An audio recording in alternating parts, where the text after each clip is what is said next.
आज हम लोग वैदिक सभ्यता के बारे में जानते हैं कि वैदिक सभ्यता क्या होता है।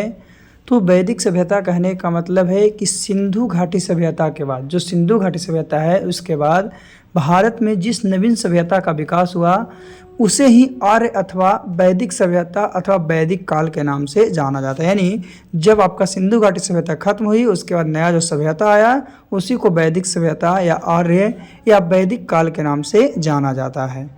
तो वैदिक सभ्यता या वैदिक काल की जानकारी हमें मुख्यतः वेदों से ही प्राप्त होती है और वैदिक काल जो है 1500 ईस्वी पूर्व से 600 ईस्वी पूर्व है, जिसे दो वर्गों में बांटा गया है। एक है आपका ऋग वैदिक काल और दूसरा है उत्तर वैदिक काल। तो ऋग वैदिक काल का जो आपका समय काल है वो 1500 से 1000 ईस्वी पूर्व है और वही उत्तर वैदिक काल है जिसका 1000 से 600 ईस्वी पूर्व है। तो ऋग वैदिक काल में इस काल की जानकारी कहाँ से, तो जो आपका ऋग वैदिक काल की जानकारी ऋग्वेद से मिलती है और उत्तर वैदिक काल की जानकारी ऋजुवेद, सामवेद या अर्थवेद से मिलती है, इससे मिलती है। तो ये हम लोगों को जानकारी प्राप्त करना है। तो हम लोग आगे बढ़ते हैं। तो आगे है वैदिक सभ्यता। तो वैदिक काल में आर्यों का आगमन भारत में हुआ था। वैदिक काल में ही आर्य लोग भारत में आए थे और आर्य जो है एक संस्कृत शब्द है जिसका अर्थ श्रेष्ठ होता है, अच्छा होता है ना। तो आर्यों का मूल निवास कहाँ था, तो आर्य में मैक्स मुलर थे जिनका मूल निवास मध्य एशिया था, दयानंद सरस्वती थे जिनका मूल निवास तिब्बत था और बाल गंगाधर तिलक जिनका मूल निवास उत्तरी ध्रुव था। याद रखना है, मैक्स मुलर का मूल निवास मध्य एशिया, दयानंद सरस्वती का मूल निवास तिब्बत और बाल गंगाधर तिलक का मूल निवास जो है उत्तरी ध्रुव है। तो आर्य जो था सबसे पहले पंजाब और अफगानिस्तान में आकर बसे थे। आर्य जो थे सबसे पहले पंजाब तथा अफगानिस्तान में आकर बसे थे। यह एक ग्रामीण सभ्यता थी, एक गांव की सभ्यता थी। किसकी सभ्यता, गांव की सभ्यता थी। और आर्यों की भाषा संस्कृत थी। जो आर्य लोग थे उसकी भाषा क्या थी, संस्कृत थी। यानी और आर्य का मतलब तो पहले ही बताएं, आर्य जो है संस्कृत शब्द है जिसका अर्थ क्या होता है, श्रेष्ठ यानी अच्छा। आर्यों का मूल स्थान भी आपको बताएं, लेकिन आर्य जो है क्या है, एक भाषा संस्कृत थी और यह एक ग्रामीण सभ्यता थी। चलिए हम लोग आगे चलते हैं इसके बारे में।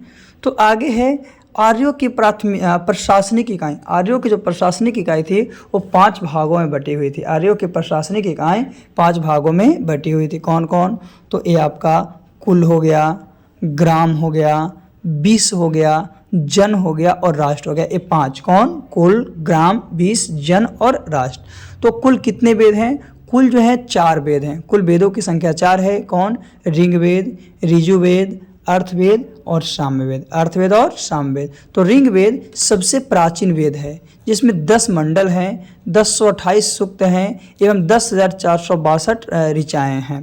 तो ऋग्वेद के तीसरे मंडल में गायत्री मंत्र है। गायत्री मंत्र के बारे में हम लोग जानते हैं। तो ऋग्वेद के तीसरे मंडल में गायत्री मंत्र है और ऋग्वेद में स्तोत्र एवं प्रार्थनाएं का संचय है। तो ऋग्वेद में कुल मंत्रों की संख्या 10,580 है। ऋग्वेद में कुल मंत्रों की संख्या 10,580 है, जिसमें इनमें 118 मंत्र दोहराए गए हैं। 118 मंत्र को दोहराए गए हैं। ऐसे जो मूल मंत्र है, मूल मंत्रों की संख्या कितनी है, तो 10,462 है, जो बताया गया किसमें, ऋग्वेद में। किसमें, ऋग्वेद में। तो याद रखना है वेद की संख्या 4 है ना, और ऋग्वेद में कुल आगे। तो वैदिक सभ्यता की बात करते हैं। वैदिक सभ्यता क्या है, तो सबसे पहले ऋजुवेद की बात करते हैं। तो ऋजुवेद में यज्ञों के नियम एवं विधि विधान का संकलन मिलता है। जो ऋजुवेद है, ऋजुवेद में यज्ञ के जितने भी नियम है, विधि विधान है, वो सभी का संकलन मिलता है। और इसमें बलिदान विधि भी वर्णन, यानी कोई पूजा करने के उपरांत बलिदान के रूप में दिया जाता है। फिर है सामवेद। सामवेद यानी साम का शाब्दिक अर्थ गान होता है। साम का शाब्दिक अर्थ क्या है, गान है, जिसे भारतीय संस्कृत का जनक कहा जाता है। किसको, इसको भारतीय संस्कृत का जनक कहा जाता है। और इसमें संगीतमय जो स्रोत है उसका वर्णन किया गया, किसमें, सामवेद में। फिर अर्थवेद की बात करते हैं। तो अर्थवेद अर्थात ऋषि द्वारा रचित है। किसके द्वारा, ऋषि के द्वारा रचित है। इसमें कुल 731 मंत्र हैं। अर्थवेद में 731 मंत्र हैं तथा लगभग 6000 पद हैं। लगभग कितने, 6000 पद हैं। तो अर्थवेद का संबंध जो है आपका चिकित्सा मंत्र से। किससे, अर्थ जो आपका वेद है उसका संबंध चिकित्सा मंत्र तंत्र से और वशीकरण से है। किससे है, वशीकरण से है। तो हम लोग चारों वेद के बारे में जाने, ऋजुवेद, सामवेद, अर्थवेद, इस और एक पहले आप लोग हम लोग जान गए। चलिए आगे हम लोग चलते हैं। तो आगे है आपका वैदिक सभ्यता। क्या वैदिक सभ्यता में बताया गया है कि वेदों की संख्या 4 है, पुराण की संख्या 18 है, उपनिषद की संख्या 108 है। याद रखना, वेद की संख्या 4, पुराण की संख्या 18 और उपनिषद है जिसकी संख्या 108 है। तो उपनिषद का शाब्दिक अर्थ क्या होता है कि गुरुओं के समीप बैठना, गुरु को नज़दीक बैठना। और ये जो है आपका सत्यमेव जयते मुंडक उपनिषद से लिया गया। ये जो वर्ड है आपका सत्यमेव जयते मुंडक उपनिषद से लिया गया है ना, जिसमें वेदांग की संख्या 6 है और सत्यमेव जयते जो है हम लोगों को सिक्के पर भी गुदा हुआ रहता है। तो याद रखना, वेद की संख्या 4, वेदांग की संख्या 6, पुराण की संख्या 18 और उपनिषद की संख्या 108। आगे तो वैदिक सभ्यता के बारे में आगे जानते हैं कि रिंग वैदिक काल में समाज 4 वर्णों में बटा हुआ था। रिंग जो वैदिक काल था उसमें समाज जो था 4 वर्गों में बटा हुआ था। पहला ब्राह्मण, दूसरा क्षत्रिय, तीसरा वैश्य और चौथा शूद्र। तो इस तरह से रिंग वेद का जो समाज था वो 4 वर्गों में बटा हुआ था, ब्राह्मण, क्षत्रिय, वैश्य और शूद्र। तो रिंग वेद काल में वर्ण व्यवसाय के आधार पर निर्धारित किए गए थे। वर्ण व्यवसाय था उसी के आधार पर इसे क्या किया गया कि निर्धारित किया गया था और बताया गया था कि ये जो वैदिक काल है ऋग वैदिक काल है 4 वर्गों में बांटा गया वर्णों में। आगे तो वैदिक काल के देवता किसको किसको माना जाता था? तो वैदिक सभ्यता में वैदिक काल के देवता तो सबसे पहले इंद्र को। तो यह आर्यों के सर्वाधिक प्रिय देवता थे, आर्य के सर्वाधिक प्रिय देवता थे। इन्हें युद्ध तथा वर्षा का देवता माना जाता। इंद्र को युद्ध तथा वर्षा का देवता माना जाता था और इन्हें पुरंदर भी कहते थे। क्या? पुरंदर भी कहते थे। दूसरा था अग्नि, तो अग्नि को आग का देवता माना जाता था, अग्नि को आग का देवता माना जाता था। वरुण को वायु का देवता माना जाता था। और फिर है सोम, सोम को जंगल का देवता माना जाता था। मारुत को तूफान का देवता माना जाता था। और रुद्र ये सबसे क्रोध वाले देवता थे। तो वैदिक काल में देवता इस तरह थी, इंद्र, अग्नि, वरुण, सोम, मारुत और रुद्र। रुद्र में क्या था कि सबसे क्रोध वाले देवता रुद्र को, तूफान का देवता मारुत को, जंगल का देवता सोम को, वायु का देवता वरुण को, आग का देवता अग्नि को और पानी ये सब का देवता इंद्र को। आगे तो रिंग वैदिक काल की नदियाँ के बारे में जानते हैं। रिंग वैदिक काल की नदियाँ क्या है? तो प्राचीन में अभी जिसका नाम सतलज है उस समय शत्रुदी था। अभी जिसका नाम चिनाब है उस समय अस्किनी था। अभी जिसका नाम व्यास नदी है वो उस समय विपाशा था प्राचीन काल में। जो अभी काबुल नदी है उस समय कुंभा था। गंडक नदी था उस समय सदानीरा था। स्वात नदी था उस समय सुवस्तु थी। रावी नदी को पुरुषनी कहते थे। झेलम को विस्तृता कहते थे।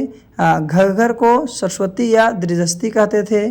फिर कूरम को क्रूमु कहते थे। तो इस तरह से आपका आधुनिक नाम जो अभी का नाम है और पहले का नाम है जिसके बारे में भी आपको बताएं। चलिए इसके बाद हम लोग और आगे चलते हैं। तो वैदिक काल के 6 दर्शन है। कितने दर्शन है? वैदिक काल के 6 दर्शन है।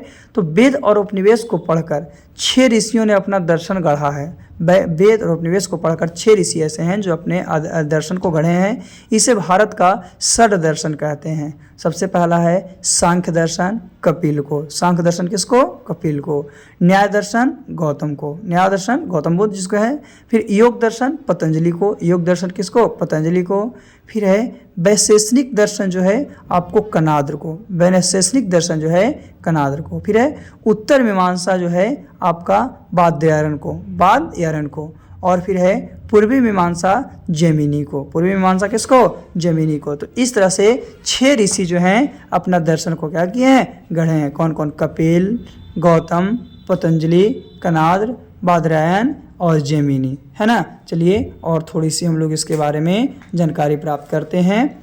तो आगे है रिंग वैदिक काल का महत्वपूर्ण तथ्य क्या है कि आर्यों का मुख्य व्यवसाय पशुपालन था। आर्य का मुख्य व्यवसाय क्या था? पशुपालन था। आर्यों का समाज पितृ प्रधान था। आर्यों का समाज जो था पितृ प्रधान था। गाय को अन्यथा यानी ना मारे जाने योग्य पशु को श्रेणी में रखा जाता था, यानी गाय को मारना नहीं जाता था। आर्यों का प्रिय पशु घोड़ा था। आर्यों का प्रिय पशु घोड़ा था और सर्वाधिक प्रिय देवता जो थे इंद्र थे। फिर है आर्यों द्वारा खोजी गई सबसे पहली धातु लोहा थी, इसलिए लोहे को उद्योगों की जननी माना जाता है। ऋग्वेद में सरस्वती नदी सबसे महत्वपूर्ण थी और पवित्र मानी जाती है, लेकिन अभी जो है हम लोग को सबसे पवित्र नदी गंगा को माना जाता है। तो ऋग्वेद में गंगा का उल्लेख 1 बार, यमुना का उल्लेख 3 बार और सिंधु नदी का उल्लेख सर्वाधिक बार हुआ है। जो ऋग्वेद है उसमें गंगा का उल्लेख जो है चर्चा मात्र 1 बार किया गया है और वही यमुना का उल्लेख 3 बार किया गया। यमुना का उल्लेख जो है 3 बार किया गया है और सिंधु नदी है उसका उल्लेख बहुत बार किया गया है ना। तो उस समय की सबसे महत्वपूर्ण नदी सरस्वती नदी थी, उसी को पवित्र मानी जाती थी, लेकिन अब जो है गंगा नदी को सबसे पवित्र माना जाता है ना। चलिए इसके बारे में और कुछ महत्वपूर्ण तथ्य को जानते हैं। तो उत्तर वैदिक काल, जो उत्तर वैदिक काल में इंद्र की बजाय प्रजापति सर्वाधिक प्रिय देवता माने गए थे, प्रजापति सर्वाधिक प्रिय देवता माने गए थे। और उत्तर वैदिक काल में वन व्यवसाय की बजाय जन्म के आधार पर निर्धारित होती थी। यव यानी जौ, ब्रीहि यानी धान, माड़ यानी उड़द, गुंगंत यानी मूंग, गोधूम यानी गेहूं, मसूर आदि खदानों का वर्णन ऋजुवेद में मिलता है। उत्तर वैदिक ग्रंथों में लोहे के लिए लौह यस्क एवं कृष्ण यस्क शब्द का प्रयोग किया है और अंतरिक्ष खेड़ी में पहली बार कृषि से संबंधित लौह उपकरण प्राप्त किए गए हैं। तो ये था आपका वैदिक काल की कहानी, जिससे आज हम लोग जाने हैं। वैदिक काल की कहानी जिसके बारे में जाने हैं कि उत्तर वैदिक काल के महत्वपूर्ण तथ्य क्या है और क्या नहीं है ना। चलिए थोड़ी सी और हम लोग इसके बारे में पढ़ते हैं, उत्तर वैदिक काल में वैदिक काल में क्या है और क्या नहीं है ना। लेकिन ये जो था आपको अभी तक जो बताया गया वो सबसे आपका क्या था, इम्पोर्टेंट था, उससे ज़्यादा अलग तो कुछ है नहीं। ये आपको एग्ज़ाम में पूछता है, लेकिन हम लोग क्या है किसी ज़्यादा ध्यान नहीं देते हैं। तो हम लोग जो टॉपिक को पढ़े हैं उस टॉपिक को ध्यान से पढ़िएगा। आज के लिए इतना ही काफ़ी है, फिर से हम लोग अगले वीडियो में मिलते हैं।